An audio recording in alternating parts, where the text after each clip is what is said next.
Hey, what's up, y'all? Welcome to the first part of this 6-part series on Index Universal Life Insurance. Today, we're going to start with how your money grows inside of these policies, focusing specifically on index crediting.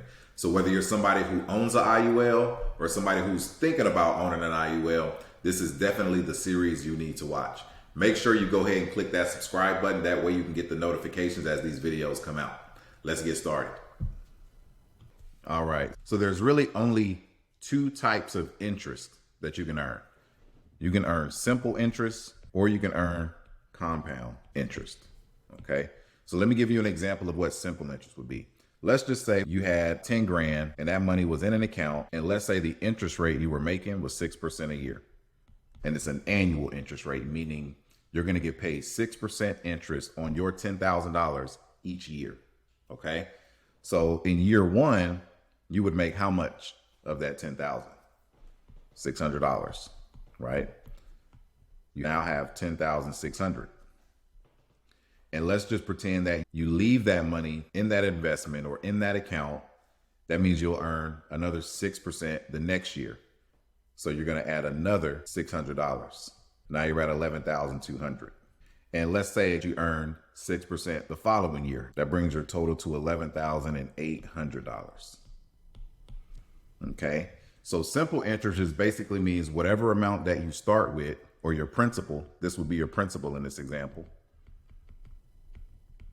you'll earn your 6% interest on your principal only.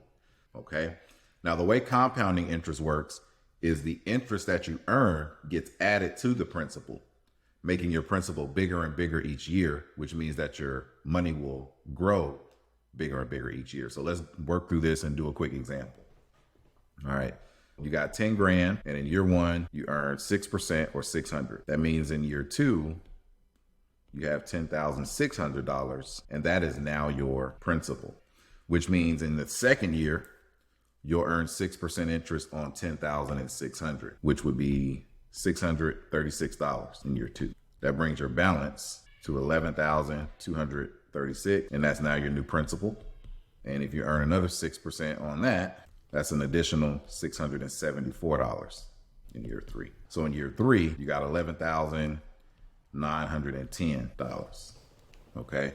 And so over time, what ends up happening is your principal amount continues to get bigger and bigger and bigger, which means the interest that you earn continues to get bigger and bigger and bigger. As a matter of fact, there's a very simple formula that you can use that will calculate how long it takes your money to double based on the interest rate that you're getting.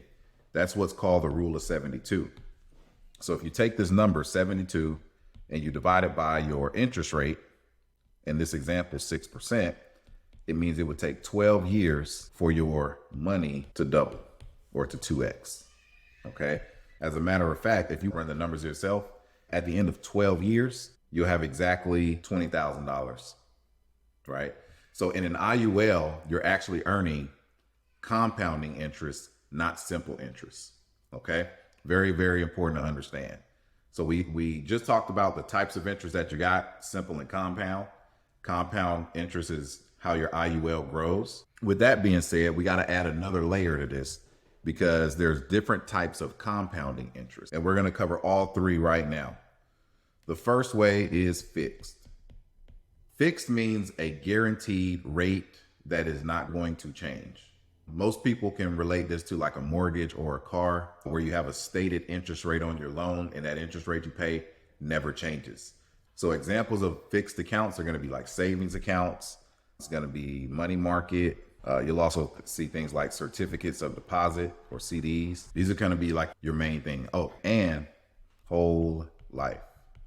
Now the second type is going to be variable. So variable just means it's going to vary, as in change. Best example I could give you of this would be stocks, crypto, or real estate. And there's also some life insurance policies that will pay a variable interest rate. Okay. Now the last way is called indexed. And sometimes people confuse this with an indexed fund, right? The way it basically works is it has a cap rate and it has a floor rate. That floor rate will be 0%, and that's fixed. So meaning you're guaranteed to earn 0% But on top of that, you'll have a cap rate. Generally, a cap rate will be about 10%, depending on the different strategies. And the way an IUL earns its index crediting is mirror what a stock market index does, such as the S&P 500. Let's just say hypothetically, the S&P 500 returned 10% year over year. Then they're actually going to credit your policy 10% year over year. If the S&P 500 returns 6% year over year, then they credit your policy 6% year over year. Let's say if the S&P 500 returned 15% year over year, then we get the 10% cap. But if the market were to be negative 20%, then because we have a floor or a guarantee, we just don't get any credit, but we don't lose the principal or the money that we make. So this is the whole basis of indexed universal life insurance. The benefit of your IUL is you're able to participate in stock market growth up to a certain cap in most cases. In some cases, there is no cap, but then you also have the safety and security of when there is a market recession or a market crash, your money doesn't go down or you don't lose money due to the volatility because you have a guaranteed floor. And that's because the insurance company never actually puts your money in the stock market. It's actually inside of the insurance company's general account.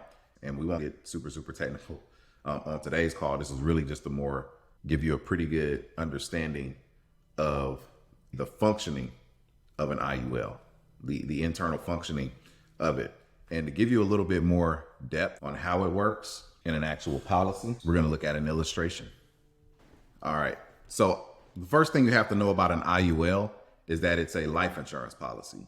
And like with any insurance policy, whether it's auto, home, dental, health, there is a premium that you pay.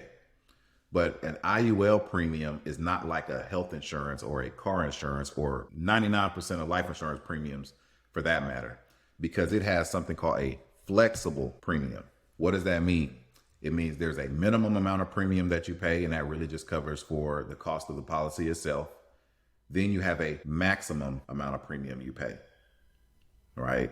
And so the minimum premium is actually set by the insurance company because let's think about it. They are the ones insuring you for the insurance policy. Whereas the maximum premium is actually set by the IRS.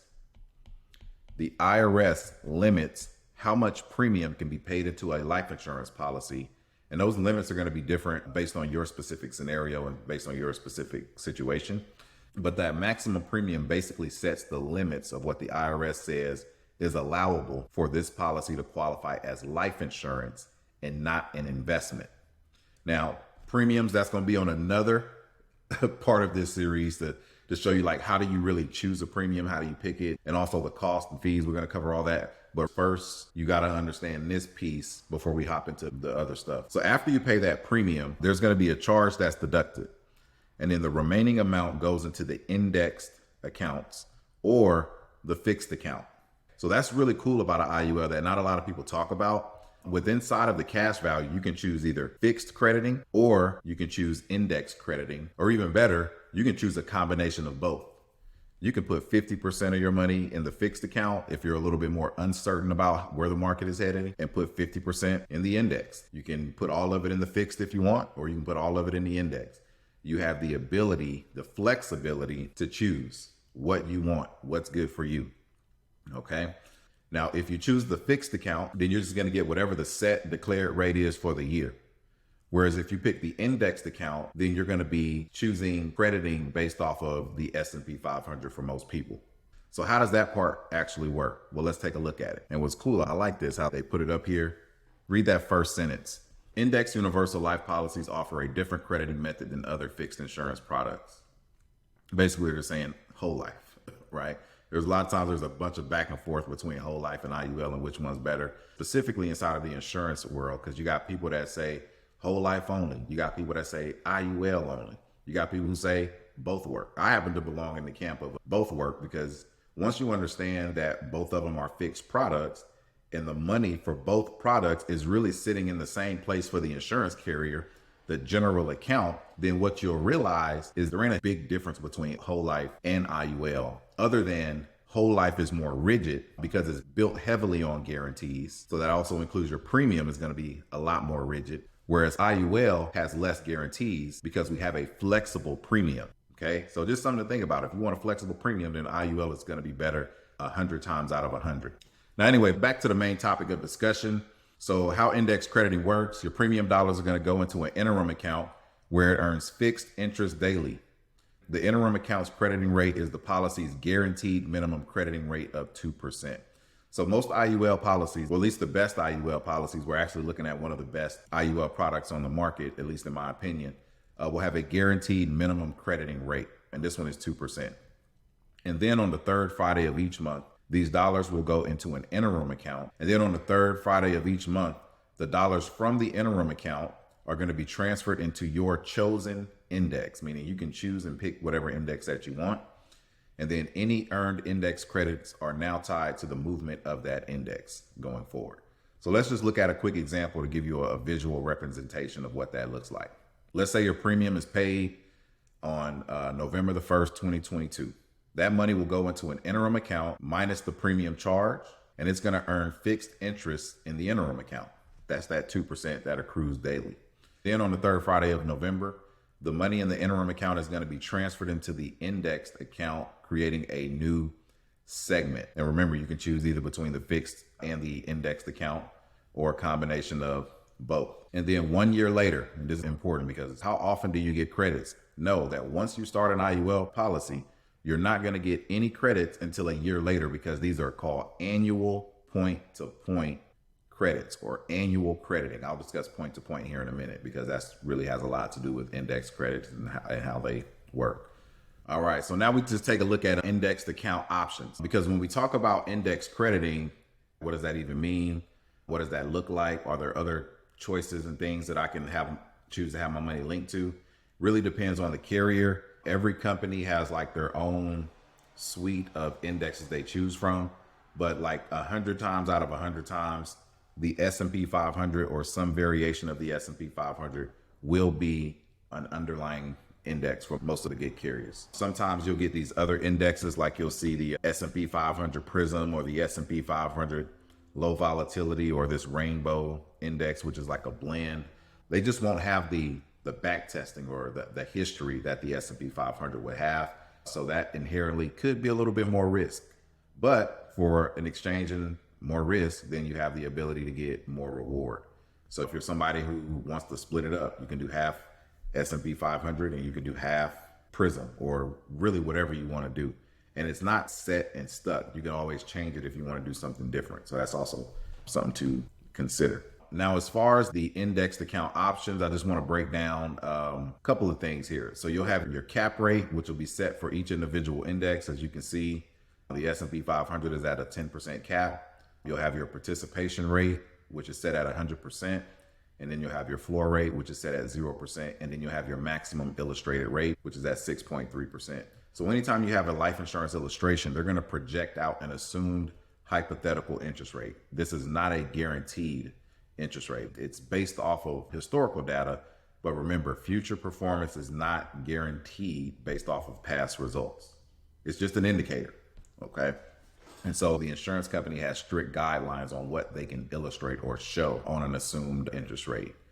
Now, I want to talk about participation rate just a minute here, because sometimes you'll have higher numbers or lower numbers here. As you can see, there's a 65% participation rate, and then you have a 200% participation rate.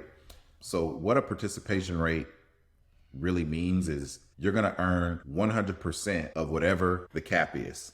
So let's just say, for example, that you chose the S&P 500 and the S&P 500 hit its 10% cap. That means you're going to get 100% of that 10% cap. Hopefully that makes sense. Now, let's just say, for example, that the cap rate wasn't 100%. The cap rate was 50%. And then let's assume that the S&P 500 hit its cap of 10%. Okay.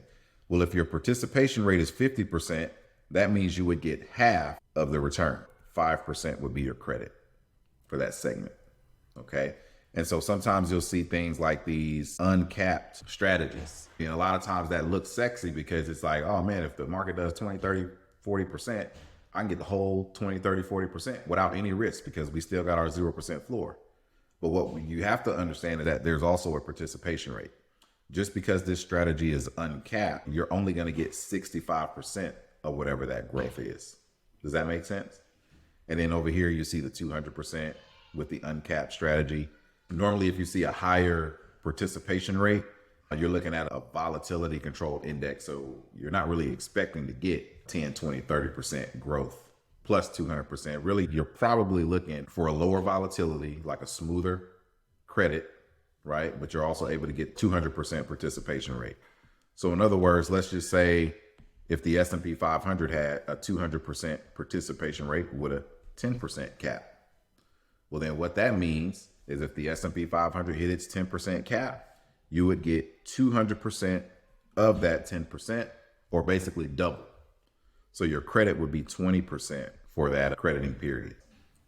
Hopefully that makes sense right there. Okay. Now that basically explains the index options and a little bit about participation rates and flow rates and things like that. Hopefully this is helping you guys out here.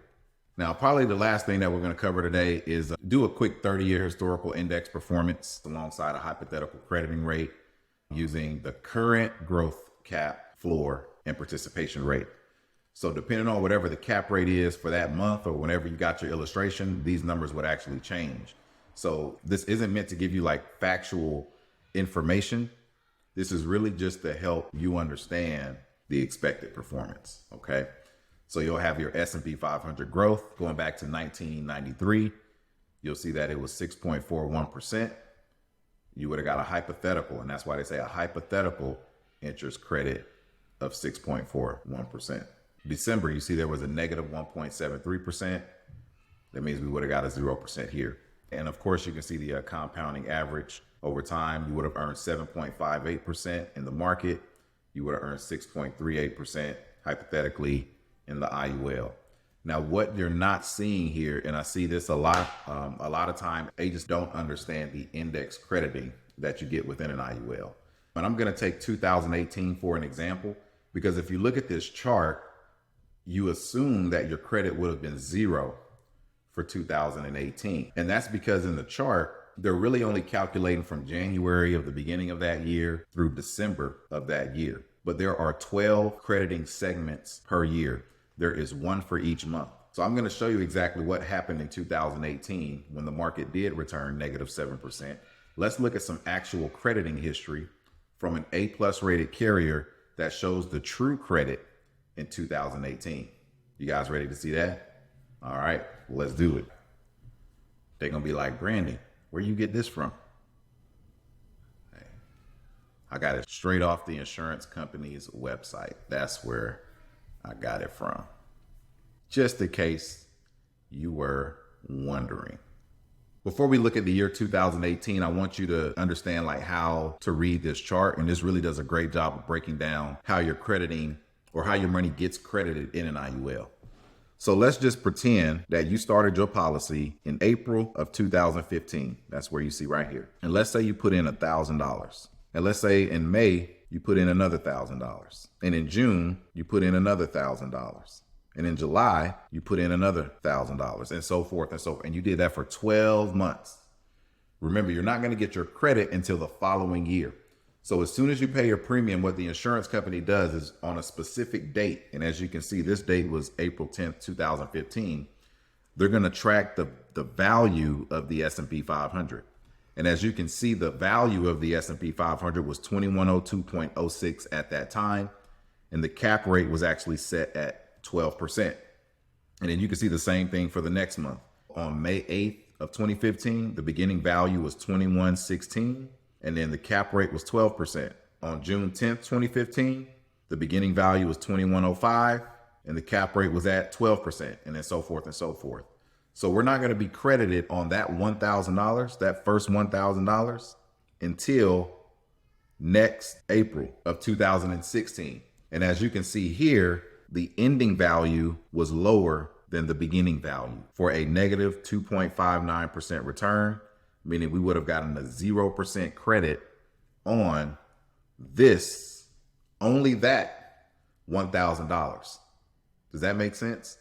So what happens is as you're putting this money in throughout the year, it's being spread out through the year. I like to use the free throw analogy. Let's say you had the opportunity to win $1 million and all you had to do was make one free throw to win $1 million. Would you rather have one shot or 12 shots? Of course, you'd rather have 12 shots to make that $1 million or to hit that free throw to make that $1 million. In your IUL, you have 12 shots because there's 12 crediting segments per year, one for each month. I can't stress that enough. And this is the point that I want to show you and prove that a lot of people get wrong. So let's go ahead and take a look at 2018 and let's see the actual average credit for 2018. And it doesn't matter what company you look at because they're all tracking the same S&P 500. And that's why I love IUL, because it is transparent. At any point in time, I can go look on my phone and see exactly where the S&P 500 was yesterday, a year ago, 2 years ago, 50 years ago. We know exactly where the market was at any point in time throughout history. So that's a very, very high level of transparency. So as you can see, in 2018, this person would have earned 12%, 12%, 12%, 12%, 12%, 12%, 12%, 12%, 12%, 12%, 9.2%, 7%, and then they had 1 month where they got nothing, or 0%. Actually, I remember this. I remember this is about a year after I had gotten to the insurance industry, and everybody was freaking out because the market was doing great in 2018. And then all of a sudden in December, like literally the last weeks in December, the S&P 500 went down and wiped out all of the gains and took losses just in that short time period, which is why you see in that chart we just looked at a moment ago. Let me pull that back up. It returned negative 7% or 6.96% in 2018. So that would have been what you earned for the year. But over here, you would have earned an average. Matter of fact, let's go ahead and add these up. Let's do a little bit of math here. So what is that going to be? 9 times 12 plus 9.21 plus 7.70 plus 0. That's 124.91. Let's go ahead and divide that by 12. I got 10.4%. And so in 2018, everybody else who basically lost money, the person who had this policy would have earned an average of 10.4% on their cash value. Okay. Guess what they could have done with their cash value? Because if the market was low at that time, they could have leveraged cash out of their IUL to purchase more of the S&P 500 to catch it on the rebound, which is why this is a place where I like to save my cash. This is my emergency fund, my savings fund. This is my capital investment fund. Money in my IUL, it gets enough growth to where I don't have to worry about inflation. I don't have to worry about taxes. I got a nice death benefit just in case something does happen to me. My family is good. I ain't got to be awake at night worrying about what would happen to my family if something ever happened to me. We're good. We're covered, right? So it's really just peace of mind for my cash and for my family. And that's just something to think about. All right, well, I think that's enough for today. This concludes our very first video of our 6-part series. You definitely want to stay tuned for the next series where we're going to cover policy charges and premiums. This is going to be my favorite video because I think there's a lot of mystery and a lot of lack of transparency about policy charges and premiums. So make sure you go ahead and click the subscribe button. That way you can get the notifications when that video drops. Talk to you guys soon. Take care.